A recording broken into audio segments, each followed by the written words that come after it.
Yeah, so tell me a bit about some of your current projects, Matt. What are you working on?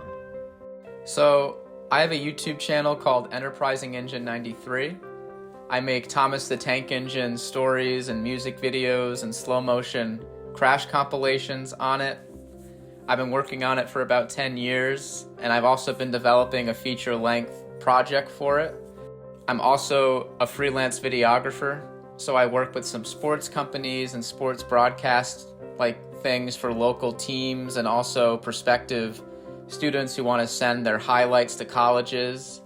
I'm also working on a short film locally in the county with some professional and amateur filmmakers, and I've been working on that for the past 3 months. Wow. So this is your fourth project, essentially.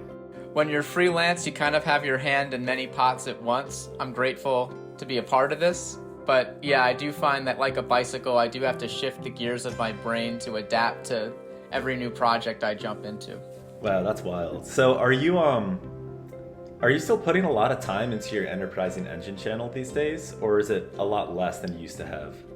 Last year, I had taken a break in 2022, but then last year I started writing the feature, and I produced 3 episodes as well as some smaller videos like music videos and the slow motion crashes, which is a crowd favorite. But since November, I have kind of done a little bit less of the train videos. I've been working on scripts, I filmed a thing here and there, but I have put more of my focus in the short film just because it demanded a lot of time and attention, especially when we were filming it. Right. And would you consider all of these things to be kind of passion projects, or are some of them a bit more of work and they allow you to, say, spend more time on your main YouTube channel? I would say my dream job would be to do what I do for Enterprising Engines as a career. That would be amazing. I would love to be a showrunner. I'd love to be a screenwriter. I think if I didn't have to film it and I could have a director of photography and a lighting team and all of that, I would gladly relinquish that control to someone that I could collaborate with. But because it doesn't happen without me, I film it, I edit it, I do every part of the prospect. But if I could choose like my role, I guess everyone wishes they could be the director, but I would love to be the writer. Or if it was a TV show, be like, hey, this is the identity of the show, this is what's going to happen, but you are the team of writers that is going to bring your own creativity into it. We just have to check these boxes and maintain that the characters' voices all sound right and we're taking them to where we want them to go. I would love that job. That's a dream job to be. Even when you're not writing every script, you're so deeply involved and invested in the show. I love that. Yeah, that's one thing that's always stood out to me about you, is that you'll start a project and you literally work on every facet of it. You're writing, you're directing, you're filming, you're everything. I have this old picture of you in the water with your Thomas the Tank Engines, and you're filming and setting these things up, and it's this whole video of pulling the train while filming, and you're in the water at a reservoir. Awesome. And Marvin's in the background saying, "That's a beautiful shot." And it's just such a great video. It's a very short video, but I love that one. And it really just shows the level of effort you go to, like going out to beautiful places in nature to film. You've already written the script, you know what's going on, and you put in the work to get the shot, to film it properly. Everything. You put your body inside the reservoir to get the shot. Yeah, looking back, there are probably snapping turtles in there. I'm really glad that nothing went awry, but thank you so much for being there and helping. That meant a lot, especially because I don't think that was for me. I think that was for the web series I worked for after college. But it was a similar thing. It was the Thomas Creator Collective, and the official Thomas the Tank Engine YouTube channel hired YouTubers to produce a series for them. And I got to work in New York and help to execute that show. And sometimes I'd be on location in New Jersey, wrestling whoever I could to help me execute the set piece or the dramatic scene that was taking place. And I think in that scene, it was a runaway train going into the water. and it turned out amazing. We used a GoPro to follow the train as it fell off the pier and into the water, and then we got to see the water clear as day as they made the impact, and we watched them sink to the bottom. So that was a blast. So thank you once again for like all the puppeteering and patience you must have had that day. I think I didn't do much of anything. I mean, I helped out where I was asked to, but I just mostly watched, and it was really cool. So it sounds like you're doing a lot of things right now that all fall within the bounds of your passion, which is making videos. And a lot of it's to make money, and then you're kind of stuck doing some physics problems too. Yeah, so, I'm 30 years old. I am not a high schooler taking physics. I actually never took physics in high school. And part of that reason was I wasn't confident that I was a good math student, and I was really self-conscious about it. And even though I was afraid to take it, I also thought, if I took it, it would be a disaster. So I took, I think, marine biology senior year, and I forget what I took as a science my junior year, but that was kind of the direction I took. And then Mark approached me about creating a YouTube channel in sort of a collaboration or as a companion to his successful tutoring business, where he works with students all over the world remotely and sometimes in person too. Do you also do in person or only virtual? I mostly do virtual these days. I used to do in person, but then it just got to the point that even if it was a 20-minute commute, even those students were like, you know what, let's just jump online and get the session in, because time is valuable. And if it's a high school student, their parents don't want to be driving them out and taking time out of their busy day. And I know that I don't have time between sessions to drive to a person's house. So it definitely, I think the online tutoring, if you can make it work and you can get a connection online, it's better than in person because it just saves the commute time. It saves money and time. And this kind of goes back to how we were just talking about, like, how I love story and filmmaking. One of the most important things in filmmaking is knowing what you want and having a vision, and it takes time to achieve that. And part of what has made this project rewarding so far is you know exactly what you want, and you wanted to prove the effectiveness of your teaching by bringing someone in who has never taken physics, who's learning it for the first time, and wants to make a very challenging subject more digestible and accessible for people that are going to YouTube to find the answer and get through a tough problem.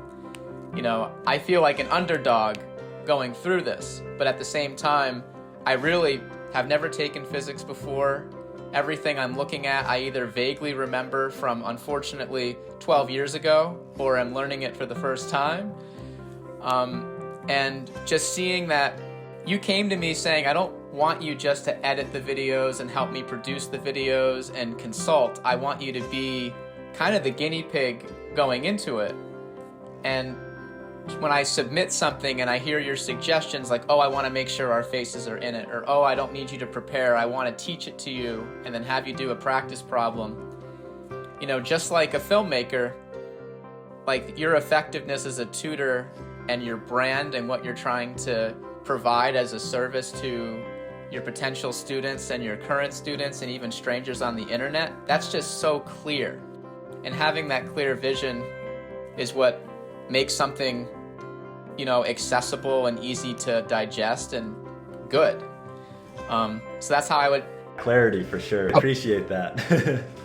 You're welcome. Thank you for the kind words, but at the same time, before we got on this call, we were trying to figure out how to set up my light and work my background, so we're just starting out. We're figuring things out, but at the same time, we're looking forward to the day where we look back at this day and we go, we've come so far since then, and we hope that the videos are helpful and enjoyable and, help you get through a difficult night where your head is hurting and it's 11 p.m. and you got a test the next day, and something we do makes it a little better. Yeah, no, and also from the whole flip side of this too, I spent probably 30 hours of my time thinking about this project and kind of trying to get it going on my own. And I just couldn't. It was just too much. Like, I've never edited videos in my life. I've never acted. I might have been in like a play as a kid. I'm not acting here, but you get what I mean? Like, I don't understand camera presence. I don't understand any of this video making stuff. Even making a YouTube channel to me sounds like a hard task. And yesterday we did it between the two of us in like 20 minutes and posted a video. And that's thanks to you because that's your side and everything. Even if neither of us are experts at it, it's just easier to do it with someone than to do it alone. But you do happen to be an expert at editing, at videography, at a lot of these things. And so I can ask you for advice and lean on you to actually do a lot of the hard jobs that I'm not interested in doing and I don't know how to do. Well, it's a good thing you know physics because I don't bring that knowledge to the table. But, you're a great teacher. And I think that, from screen presence is hard. I get really self-conscious when I have to do update videos and I'm interviewed, but sometimes you just jump in and you just get comfortable. When you were editing those first videos and it wasn't catching me on the right microphone, and I did the test like vectors over and over, and my S's were sounding so sharp and hissing. I was very self-conscious listening to that, thinking I'm gonna post this online. But in the end, like, we worked through so many issues. I think this is like our 7th video call. So it's already getting a lot better. Yeah, it takes practice. I remember when I wasn't doing well in chemistry and my teacher wrote "chem is try" on the top of my page, which wasn't the most helpful thing ever because I was trying, but I was having a hard time. But another way I look at that now is trying is persistence and not just doing it once, but having a hard time and still coming back to it so that one day it does get easier. Like, I think Bruce Lee said something similar where you work hard so eventually what was hard before comes naturally to you, but you got to put the work in.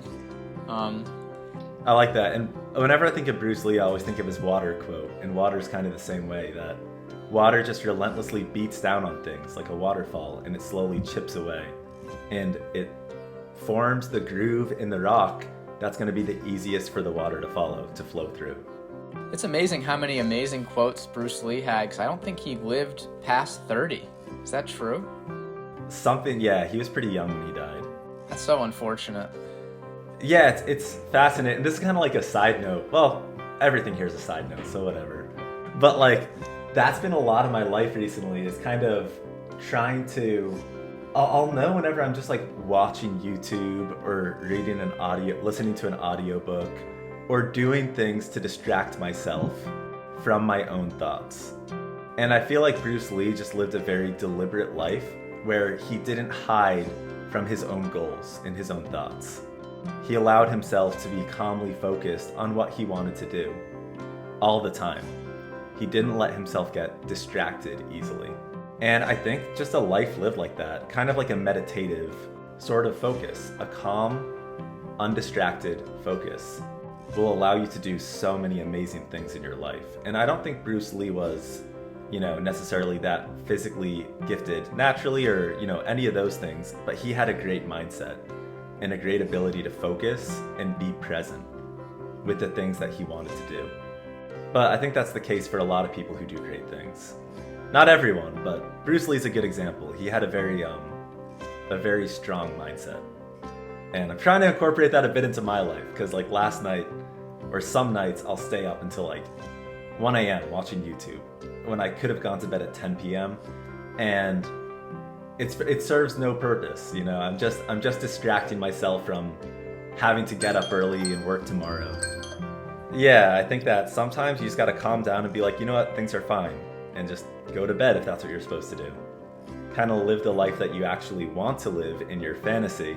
It's a weird psychological thing that sometimes you distract yourself from the actual goals that you set out to do in the first place. Like, the movie I'm working on is about self-fulfilling prophecies and how if you believe something will happen, negative or positive, you can make it come true just by virtue of your mindset or your belief. And sometimes that's your commitment to a goal, but it could also be your pessimism is harming you, and it's not helping you reach your potential or accomplish the things you want because of your negative attitude. It's this weird line because entertainment is sometimes used to soothe and express and heal the soul, but there are times as well where I'm watching like clip compilations of Brooklyn Nine-Nine or like Community or something, and then 2 hours pass and I'm like, oh, I don't feel better. I feel like I'm just procrastinating here. Oh man, one show that I love is Curb Your Enthusiasm, but I watched 2 episodes of that, and I relate too much. To oh man, what's his name? Larry David. Larry David. I'm like, I like him too much, and then I feel like a terrible person because he's a terrible person in that show, and it's hilarious. But I know what you mean. I never come out of watching TV feeling like, you know what, I did a great thing today. Sometimes, but not usually. Because you could watch Breaking Bad, you know, not going away with, like, oh, Walter White is awesome, but like, oh, this is a cautionary tale about the male ego and how it can destroy everything around you. That's what you're kind of supposed to take away from that show. And that's a valuable lesson and a really introspective look you can have on yourself by kind of like living vicariously through that character. But if you binge 12 episodes in an evening, you feel kind of gross. It's too much of a good thing. So I guess we're talking about commitment and discipline, but also moderation too. Because I want to be in the business where I make a show where someone wants to watch 12 episodes in an evening. But I also don't want that to consume their life, I guess is what I'm saying too. Kind of interesting how people watch those shows, like The Joker or Breaking Bad or Fight Club, and their takeaway is, these people are badass, I want to be like them. Or even like American Psycho, like some of the most obvious ones. I mean, The Joker's pretty obvious too. But like American Psycho, where the guy's literally a psychopath, some people, their takeaway from that is, I want to have a morning routine like that. And it's like his morning routine's not a bad thing, but he's not exactly a role model by any means. They want that morning routine to have the life he has in the movie, but he's a psychopath in the movie, harming everyone around him. Yeah, he's a complete jerk the whole time, and I mean, it's just funny. Mark and I went to the same high school. He wasn't there when I was a freshman, but we all watched Fight Club, and the takeaway was how awesome it was. And then I went to college, and thankfully, I took a class where people explained to me, no, this movie is about toxic masculinity and how men destroy themselves to better themselves. That's actually horrible, and, you know, the buildings being destroyed at the end is not badass. That is the destruction of society being represented by man's selfish goals to control everything and better oneself. So, you know, there's a fine line here with everything. Yeah, no. Fight Club is all about, I think it's like men who didn't have nearly enough masculine energy in their life, and they completely overcorrect. And they banish all feminine energy from their life, and they decide to go full masculine energy. I'm gonna take control and, you know, do whatever I want to do and, you know, become a boss of my own life. And yeah, it's destructive, it's terrible. You need balance in your life. But I like those movies because they are educational in a sense, and if you don't binge it, it's very entertaining. I'm the same way with YouTube. I think YouTube's actually great. I wouldn't be making YouTube content if I thought that it was a harmful platform. But everything in moderation. It's easy to go on YouTube binges. This is a big part of it, honestly, is Matt's expertise in making videos and just in general being like a nice all-around personality, but most of his YouTube is not about him. It's about his work. So yeah, definitely check that out. Enterprising Engine 93. In terms of the merits of YouTube, like when my garage door opener like has a snafu, I go to YouTube and it's the only reason that it got fixed is because someone online created a resource that I could follow to make it happen.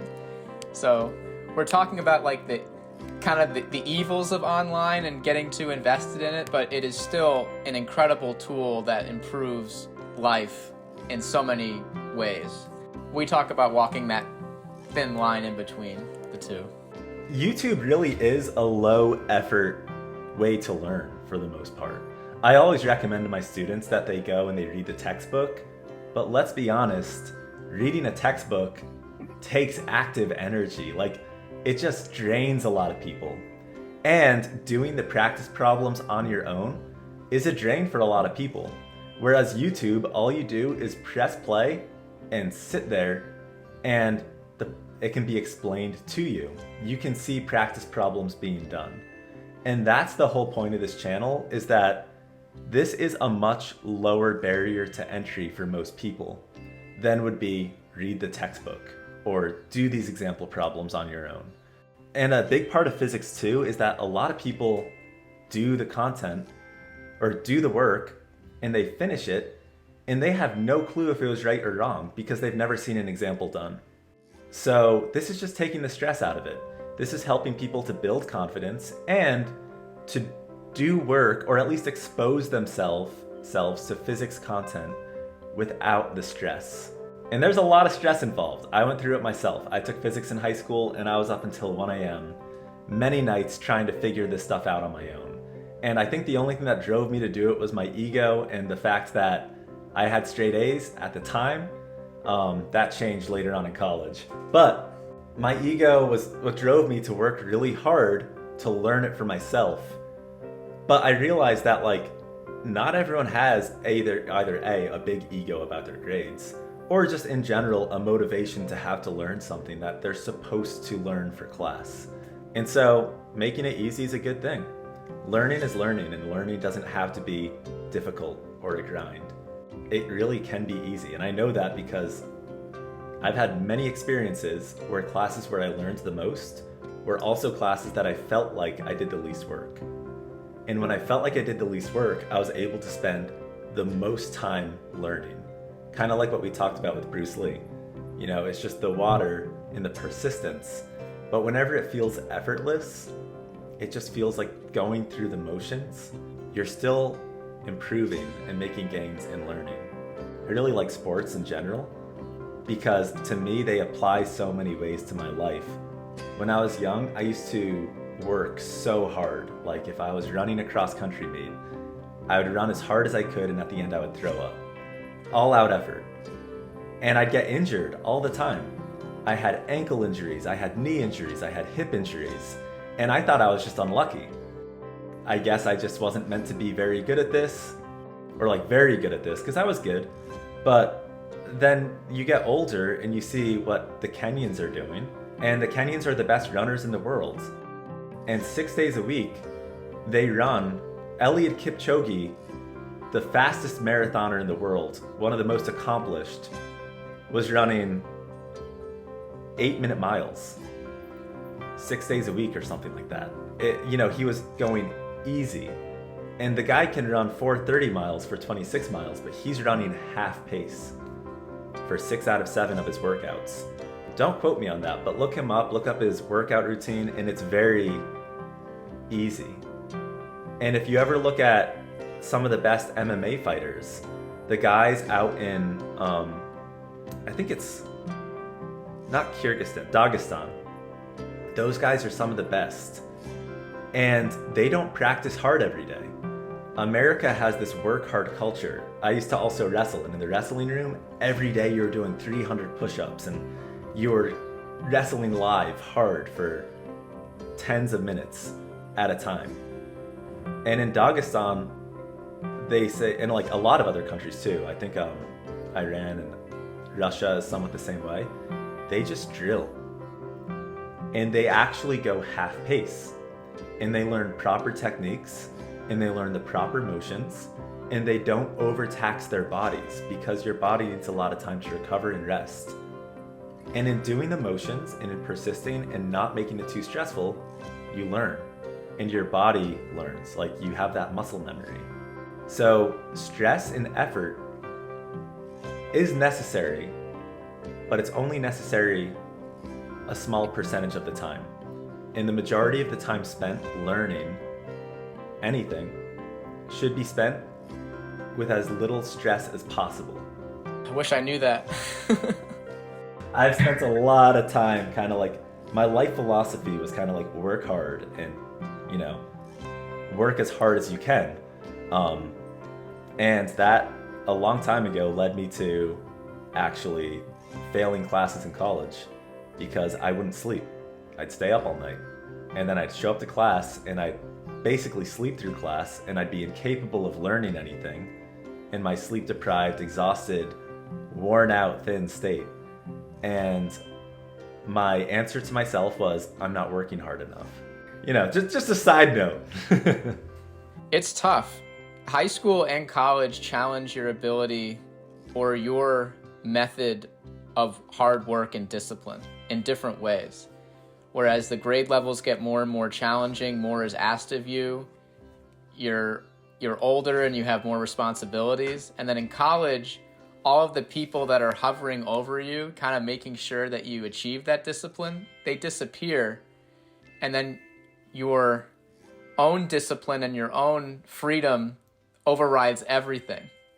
So sometimes you have a rough period where, you know, you're not scheduling the time because there's all these new people in your life and all these new opportunities. And then suddenly you have to be the one to say when you're doing your homework, when you're going to do this, when you're going to study.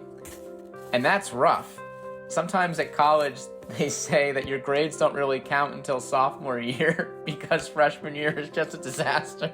But for many people in college, if your grades are bad, you just feel like you're wasting your time. It's important to realize that grades aren't everything. But if you aren't getting good grades, it's going to affect you mentally. It's going to make you not enjoy going to class as much. It's going to make you not enjoy doing homework as much. Anything that you're doing well at is something you're going to enjoy more. And anything that you're struggling with is something that is going to give you anxiety, or it's going to be something that you don't want to start, and so you'll procrastinate on it. So it can't be understated that, like, you know, if I've never like asked a girl out before in my life successfully, I've always been rejected, then walking up to a girl and saying like, hey, do you want to, you know, come get some food with me is going to be scary because I'm thinking I'm setting myself up for failure.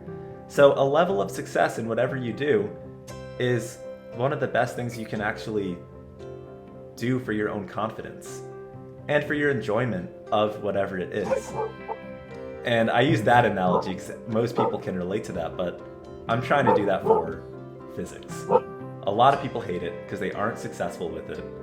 And all you need to do to be successful with it is spend time with it in a stress-free state and hopefully enjoy it. There's so much truth to that. I think I thought this the other day, like when you have a sense of purpose, you're just at ease, and that energy, like people can see it when you have this feeling of purpose and there's peace within yourself. And that takes time finding an activity that you enjoy putting energy toward, or even if you don't like it, you feel satisfaction doing it.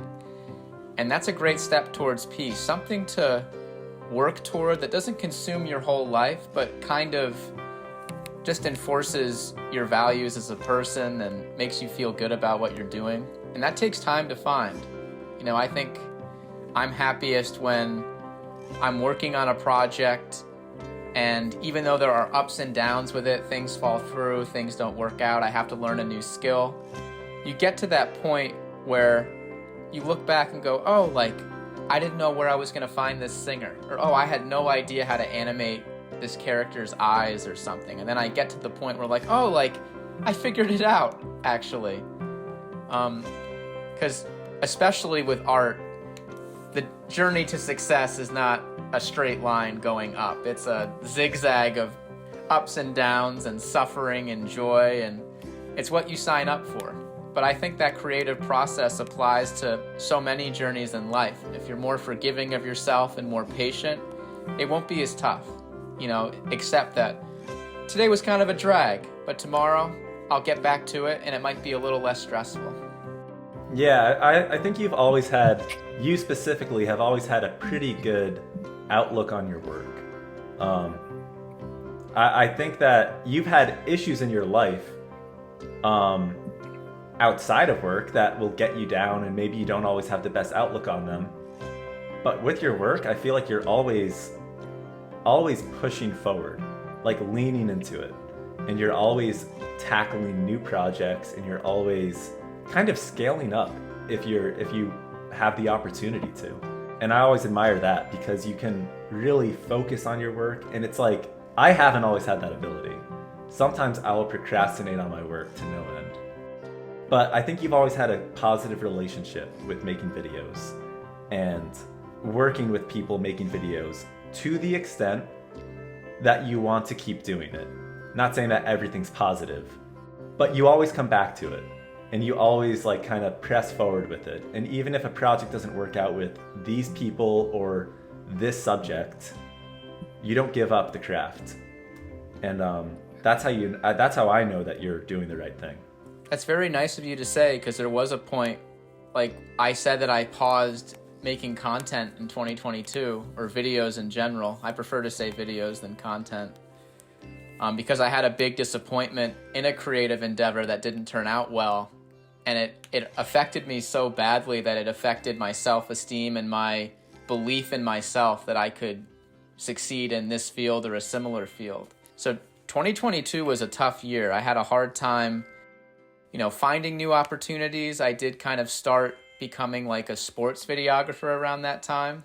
And while I appreciate the work, I love the opportunity. It's not my dream to film high school sports or sports reels or anything like that, but I've met incredible people through it who have been generous and supportive and taught me so much.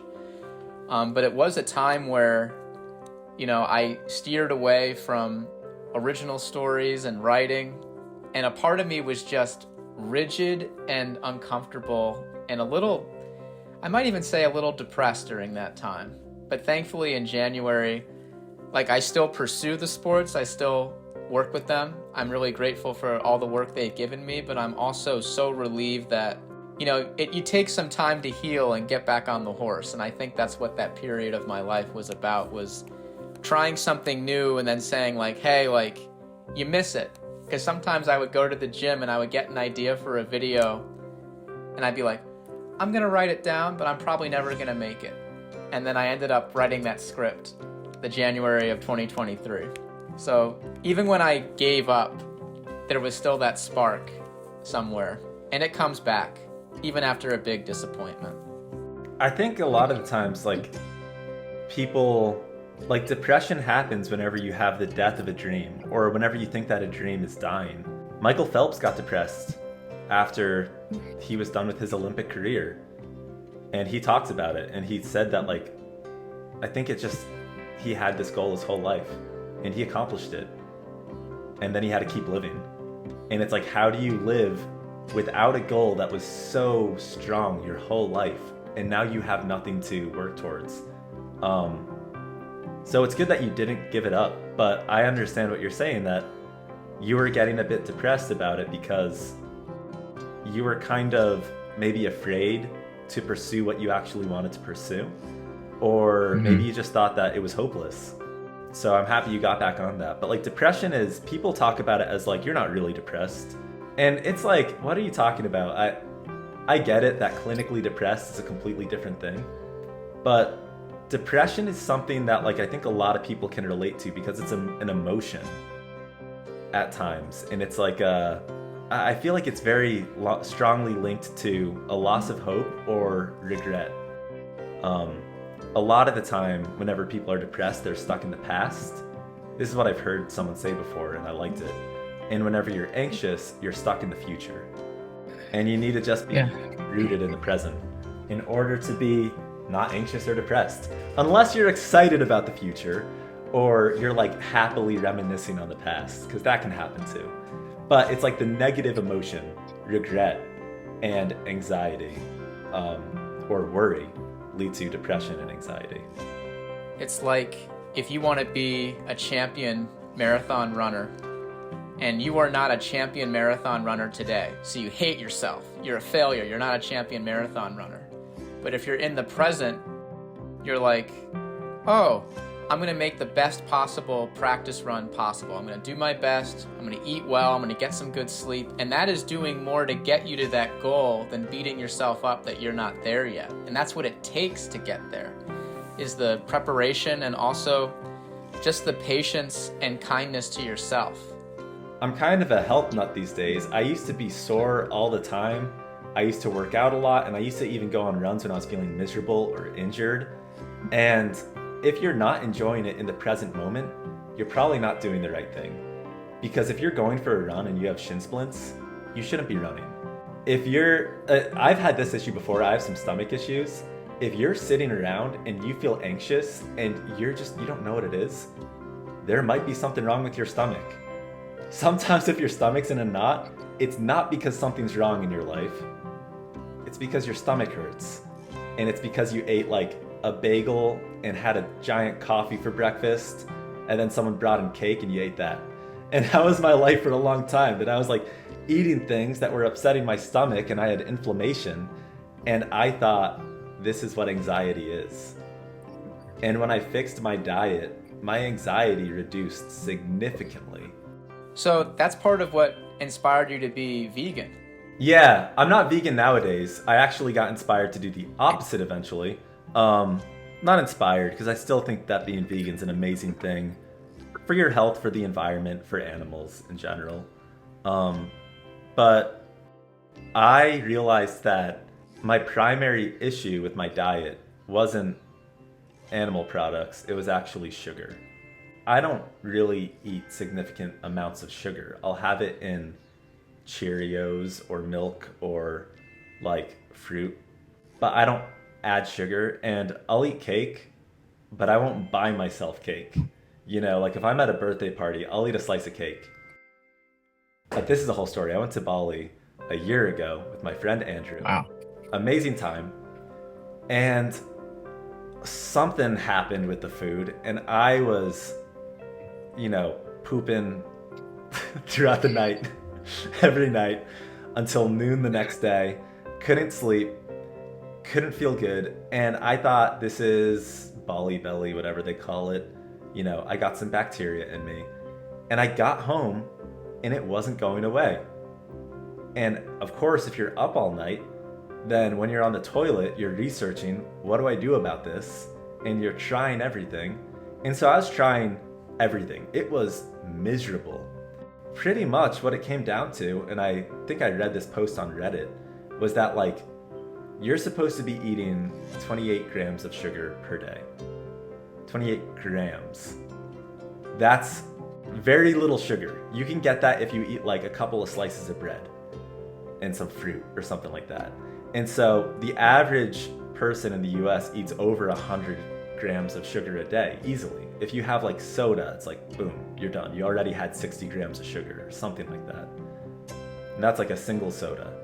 So I realized, even though I thought I was pretty healthy, I was still consuming many times the amount of sugar that I was supposed to be consuming. And I stopped eating sugar, and it reduced the inflammation in my stomach and in my gut noticeably. And I haven't gone back since then, because I feel so much better all the time. I feel less anxious. I sleep better. Just generally, I get less acne. I didn't really get that much acne back then, but I'm just overall healthier, and all I do is I don't eat as much sugar. So I love cereal, and nowadays if I eat cereal, I just don't eat Honey Nut Cheerios. I eat Cheerios, or I don't get Frosted Flakes. And trust me, I love sugar. It's the most addictive thing ever. It's delicious, but it's not worth it to me. Maybe it's because I'm old now, and if you're a kid, you can get away with it. But it's been one of the best changes in my life, other than getting Luna, of course, in the past year. Oh. Is Luna in the room with us? She's not, but I can grab her. There's Luna. Yeah. The best change in my life in the last year. But yeah, People are going to be demanding more Luna content, I think. I know, the Luna content's where it's at. Her eyes are so expressive. But, what do you think, Matt? Do we end this for now?